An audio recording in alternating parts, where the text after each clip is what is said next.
Le Pakistan est le troisième plus grand État islamique au monde, une puissance nucléaire en conflit permanent avec l'Inde et l'Afghanistan. Au plan international, c'est aussi un État clé dans la lutte entre un islam modéré et le fondamentalisme radical. Quelle direction prendra-t-il ?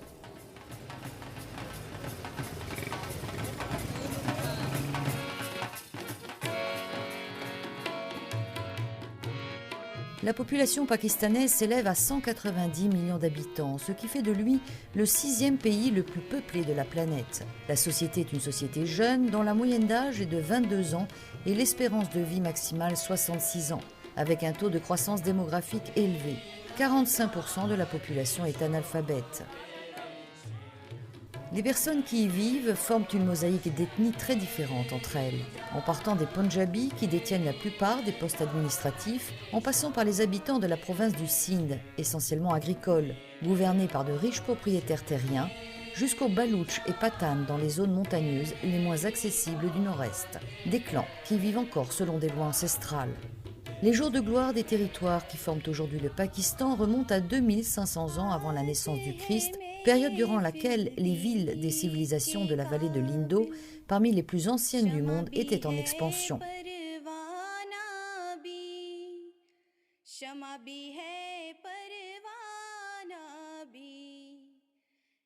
L'islam est arrivé dans cette région grâce aux commerçants arabes et aux conquêtes perses au début du 8e siècle. Entre le 16e et le 17e siècle, c'est en revanche l'empire islamique moghol qui y était prospère. Une centaine d'années plus tard, la Compagnie britannique des Indes orientales s'est mise peu à peu à prendre le contrôle du territoire. Et au 19e siècle, celui-ci est passé sous domination britannique, Raj, avec la reine Victoria, comme impératrice des Indes. La période coloniale s'achèvera en 1947, provoquant l'éclatement du pays et la création de la République islamique du Pakistan pour les musulmans de l'Inde.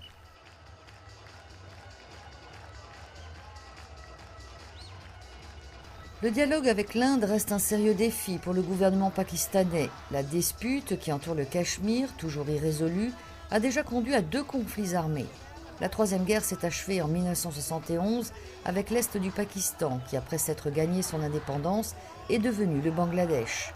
Le Cachemire souffre encore d'altercations le long des frontières et les 2 pays sont en possession d'arsenaux nucléaires.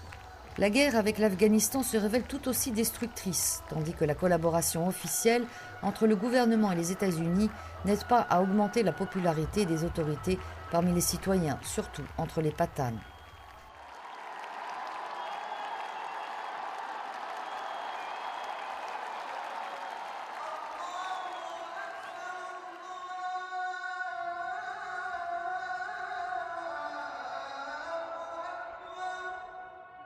« 95% de la population pakistanaise est musulmane, formée à 75% de sunnites et à 20% de chiites. Hindous, chrétiens et sikhs ne formant qu'une petite minorité de 5%.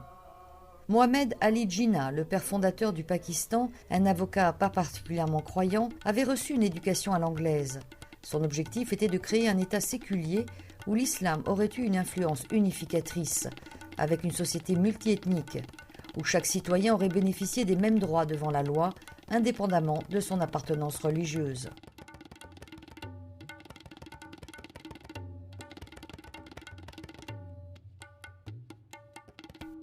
La situation a commencé à changer en 1974, lorsque le gouvernement de Zulfikar Ali Bhutto, pour répondre aux pressions de la droite religieuse, reconnut la minorité islamique Ahmadiyya comme non musulmane. Toute lueur de tolérance s'éteignit dans les années 80.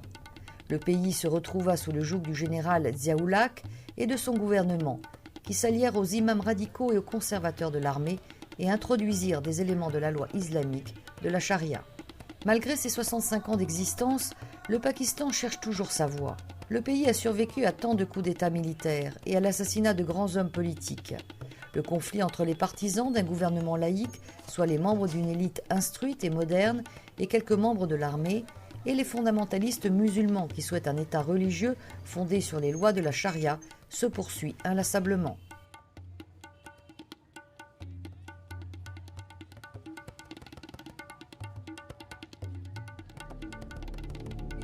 La partie nord-ouest du pays, qui comprend aussi les territoires traditionnels et la province de Khyber Pakhtunkhwa, est doté d'un gouvernement autonome avec ses propres lois. Par conséquent, la lutte civile qui oppose les forces gouvernementales aux talibans pakistanais qui soutiennent le djihad afghan et Al-Qaïda continue sans relâche. La dispute quant au rôle de l'islam dans ce processus politique comme conséquence de la guerre en Afghanistan se fait chaque jour de plus en plus intense et se radicalise. Attaques terroristes, révoltes sanguinaires et assassinats sont à l'ordre du jour. Les crimes comme la corruption financière et trafic de drogue prolifèrent. Ceux qui souffrent le plus de cette situation sont les Pakistanais les plus démunis et les minorités religieuses, chiites, sikhs, hindous et chrétiens.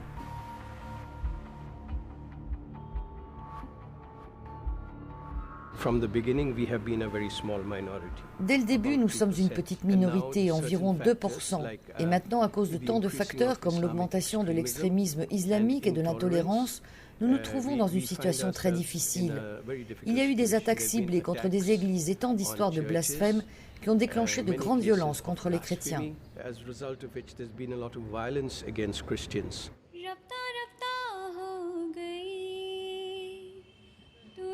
Les accusations d'actes blasphématoires à l'encontre du prophète Mohammed ou d'abus à l'égard du Coran ne visent pas seulement les chrétiens.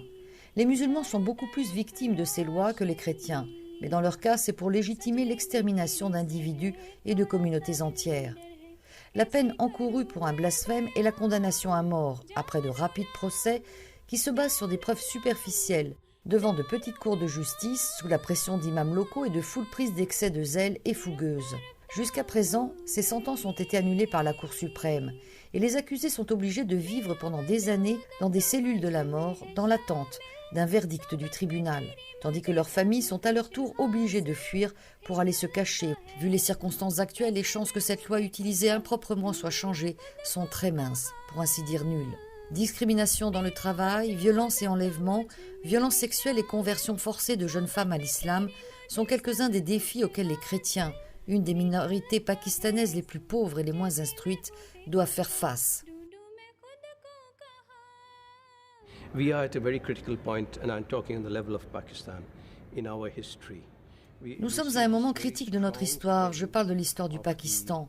Nous sommes là à observer cette mode, permettez-moi d'utiliser ce terme, cette mode des groupes extrémistes qui ont une interprétation étriquée de l'islam et qui voudraient avoir un État purement islamique.